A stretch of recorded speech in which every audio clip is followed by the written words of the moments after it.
할렐루야. 오늘은 주님께서 십자가를 지시고 다 이루었다고 운명하신 우리 주님, 사흘 만에 부활하신 부활주일입니다. 오늘 하나님의 말씀은 마가복음 16장 6절입니다. 청년이 이르되 놀라지 말라. 너희가 십자가에 못 박힌 나사렛 예수를 찾는구나. 그가 살아나셨고 여기 계시지 아니하니라. 보라, 그를 두었던 것이니라. 우리 주님 부활하신 이 부활절은 다른 절기, 다른 종교에는 없는 절기라는 겁니다. 오직 기독교에만 있는 유일한 절기가 부활주일입니다. 다른 종교를 만든 자나 또 창시자, 교주 모두 시간이 가면 죽어서 무덤에 들어가 있습니다. 인도에 가면 석가모니의 무덤이 있고, 중국에 가면 공자의 무덤이 있고, 메카에 가면 마호멧의 무덤이 있는 것입니다. 그러나 사람들에게 조롱과 멸시를 받고 십자가의 양손과 양발에 대못이 박혀 돌아가신 우리 주님은 사흘 만에 살아나셔서 부활하셨기 때문에 돌아가신 우리 주님을 장사했던 그 무덤은 비어 있다는 겁니다. 1976년에 성지순례를 갔을 때에 예수님의 무덤에 찾아갔더니 거기 있는 선교사가 설명을 합니다. 여러분들이 여기 예수님의 무덤에 왔지만 가면 실망합니다. 왜 그런가 하면 그 무덤은 비어 있습니다. 말씀했던 기억이 납니다. 마태복음 28장 5절에 천사가 여자들에게 일러 가로되 너희는 무서워 말라. 십자가에 못 박힌 예수를 너희가 찾는 줄을 내가 아노니 여기 계시지 않고 그 말씀하시던 대로 살아나셨느니라 말씀하셨습니다. 부활을 헬라어로는 아나시스타스라고 말합니다. 즉 일어나다, 여기 계시지 아니하다, 죽음의 자리, 무덤에 계시지 아니하고 살아나셨다는 확실한 증거가 빈 무덤이라는 겁니다. 겨울에 죽은 것 같은 나무들이 그 속에 생명이 있기 때문에 봄이 되면 새 움이 돋는 같이 생명의 주님은 죽음에서 부활하셨다는 겁니다. 기독교의 핵심이 부활입니다. 우리 주님 살아계실 때에 제자들이 하나같이 우리가 죽을지언정 주님을 떠나지 않겠나이다 맹세하던 저들, 주님 잡히던 그 밤에 다 주님을 버리고 도망가고, 베드로는 주님을 3번이나 모른다고 부인할 뿐만 아니라 저주하고 도망갔던 그 제자들, 그들이 부활의 신앙을 가지고 있었을 때에는 그들의 삶이 변화되었다는 겁니다. 그래서 부활하신 주님을 만나고 생명의 주님을 만난 후에는 두려움 없이 주님과 복음을 위해서 목숨을 내어놓고 헌신하는 순교자가 되었던 것입니다. 부활은 우리 신앙의 기초가 됩니다. 히브리서 11장을 보면 믿음의 장 아브라함이 자신의 아들 독자 이삭을 모리아산의 번제로 드리게 된 이것은 부활의 신앙이 있었기 때문입니다. 요한복음 8장 58절을 보면 예수님께서 유대인들에게 너희 조상 아브라함은 나의 때 볼 것을 즐거워하다가 보고 기뻐하였느니라. 그들이 말하기를 네가 50도 안 됐는데 아브라함을 보았느냐. 예수님께서 내가 진실로 너희에게 이르노니 아브라함이 나기 전부터 내가 있었느니라.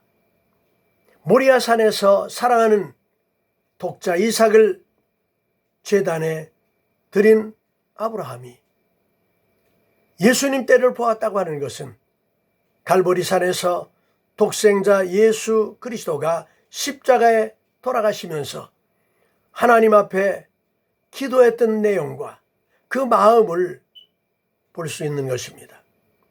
엘리 엘리 라마 사박다니, 나의 하나님 어찌하여 나를 버리셨나이까. 또 겟세마네에서 기도하시던 주님의 기도를 보면, 내 아버지여, 만일 할 만하시거든 이 잔을 내게서 지나가게 하옵소서. 그러나 내 원대로 마옵시고 아버지의 원대로 되기를 원합니다. 주님의 당하실 그 고통, 그러나 아버지의 뜻에 순종하는 그 모습, 2000년 전에 믿음의 조상 아브라함이 보았던 그 부활의 신앙의 역사. 히브리서 11장 17절에 아브라함은 시험을 받을 때에 믿음으로 이삭을 드렸으니 저는 약속을 받은 자로 돼 그 독생자를 드렸느니라. 저에게 이미 말씀하시기를 네 자손이라 칭할 자는 이삭으로 말미암으리라 하였으니 저가 하나님은 능히 죽은 자 가운데 능히 살리실 줄로 확신한지라. 비유컨대 죽은 자 가운데서 도로 받은 것이니라 말하고 있습니다. 바로 부활의 신앙이 있었기 때문에 아들을 드릴 수 있었던 것 같이, 그리고 히브리서 11장 마지막 부분을 보면 세상이 감당하지 못하는 사람들, 그 신앙을 말할 때에 보면 영원한 생명을 위해서 육신의 생명을 희생한 자들, 그들을 기록하고 있는 것입니다. 오늘 우리 하나님의 은혜 역사를 통해서 우리에게 주신 부활의 역사는 바로 우리의 구원의 보증이 되는 겁니다. 고린도전서 15장 17절을 보면 예수께서 다시 사신 것이 없으면 너희의 믿음도 헛되고 너희가 여전히 죄 가운데 있으리라. 또한 그리스도 안에서 잠자는 자도 망하였으리라. 만일 그리스도 안에서 우리의 바라는 것이 다만 이 생뿐이면 모든 사람 가운데 우리가 더욱 불쌍한 자라. 그러나 이제 그리스도께서 죽은 자 가운데 다시 살아 잠자는 자들의 첫 열매가 되었도다. 아담 안에서 모든 사람이 죽은 것 같이 그리스도 안에서 모든 사람이 삶을 얻으리라고 기록하고 있습니다. 부활은 믿는 자들의 약속의 보증이 됩니다. 부활은 분명한 역사적인 사실이라는 겁니다. 예수님께서 이 세상의 역사 속으로 오셔서 우리의 역사를 AD와 BC로 갈라놓았습니다. 역사의 중심이 예수님이라는 겁니다. 영어의 역사라는 말을 히스토리라고 하는데, 히스토리는 두 단어를 합쳐서 his story입니다. 다시 말하면 그분의 이야기라는 겁니다. 우리 주님께서 우리에게 육신의 질고와 사망의 권세를 이기게 하시고 신령한 몸으로 옮겨 주신 위대한 역사.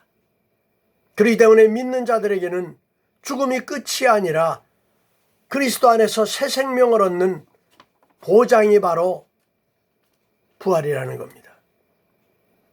종교 개혁자 마틴 루터는 말했습니다. 예수님의 부활이 성서 안에만 기록된 것이 아니고 이른 봄에 나무에서 피어나는 잎이나 꽃에도 기록되어 있다고 말했습니다. 예수님께서 마르다에게 내가 부활이요 생명이니 나를 믿는 자는 죽어도 살겠고 살아서 나를 믿는 자는 내가 믿느냐 말씀하셨습니다. 오늘 이 부활로 말미암아 이 땅에 하나님의 교회가 탄생했습니다. 그렇기 때문에 부활의 기념비가 이 땅에 세워진 교회라는 겁니다. 만일 부활이 없었다면, 무덤이 비어있지 않았다면 이 땅에 교회는 존재할 수 없을 것입니다. 만일 부활이 없었다면 진리도 사랑도 생명도 무덤 속에 장사 지내고 말았을 것입니다. 우리 주님 무덤에 누워서 신자들을 기다리며 참배를 받으시는 분이 아니라는 겁니다. 우리 주님은 살아계셔서 우리와 세상 끝날까지 함께 하시고 성령으로 이 자리에 오셔서 임재하시는 겁니다. 주님께서 부활하시고 승천하시기 전에 제자들에게 마지막 부탁하신 말씀이 너희는 예루살렘을 떠나지 말고 아버지의 약속하신 것을 기다리라. 너희가 오직 성령이 너희에게 임하시면 권능을 받고 예루살렘과 온 유대와 사마리아와 땅끝까지 이르러 내 증인이 되리라고 말씀하셨습니다. 그리고 내가 모든 권세를 받았으니 그러므로 너희는 가서 모든 족속으로 제자를 삼아 아버지와 아들과 성령의 이름으로 세례를 주고 내가 너에게 분부한 모든 것을 가르쳐 지키게 하라. 볼지어다 내가 세상 끝날까지 항상 같이 있으리라 말씀하셨습니다. 이 말씀은 오늘 부활의 감격을 가지고 주님 앞에 머리 숙인 우리에게 부탁하시는 말씀입니다. 성령으로 우리에게 오신 부활의 주님을 마음으로 영접하고 능력과 권능을 받아 담대하게 절망과 공포에 두려워 떠는 이들에게 부활의 증인으로 주님의 지상명령을 전하라는 겁니다. 요한계시록을 보면 7 교회에 대한 기록이 나옵니다. 7 교회는 현존하는 교회의 7 모형이지만 더 깊은 의미는 시대적인 교회, 이것을 상징하는 것입니다. 에베소 교회가 초대교회라면 말세 교회는 라오디게아 교회입니다. 그렇기 때문에 예수님께서 에베소 교회를 향하여 내가 네 행위를 아노니 내가 차지도 아니하고 더없지도 아니하도다. 네가 차든지 더없든지 하기를 원하노라. 내가 이같이 미지근하여 더없지도 차지도 아니하니 내 입에서 너를 토하여 내치리라. 네가 말하기를 나는 부자라 부유하여 부족한 것이 없다 하나 네 곤고한 것과 가련한 것과 가난한 것과 눈먼 것과 벌거벗은 것을 알지 못하도다. 내가 너를 권하노니 불로 연다는 금을 사서 부유하게 하고 흰옷을 사서 입어 벌거벗은 수치를 보이지 않게 하고 안약을 사서 눈에 발라 밝히 보게 하라. 무릇 내가 사랑하는 자를 징계하노니 그러므로 내가 열심을 내라 회개하라. 볼지어다 내가 문 밖에 서서 두드리노니 누구든지 내 음성을 듣고 문을 열면 내가 그에게로 들어가서 그로 더불어 먹고 그는 나로 더불어 먹으리라 말씀하시고 이기는 그에게는 내가 내 보좌에 함께 앉게 하여 주기를 내가 이기고 아버지 보좌에 함께 앉은 것 같이 하리라. 귀 있는 자는 성령이 교회들에게 하시는 말씀을 들을지어다. 오늘 우리는 믿음의 귀가 열려서 하나님의 말씀을 들을 수 있는 신령한 은혜가 임해야 될 줄 믿습니다. 오늘 이 부활절, 만물이 싹 트는 생명의 계절, 우리의 신앙과 믿음이 그리스도의 부활의 생명이 넘침으로 사도 바울이 마지막 주신 말씀같이 내가 선한 싸움을 싸우고 달려갈 길을 마치고 믿음을 지켰으니 이제부로는 나를 위하여 의의 면류관이 예비되었으니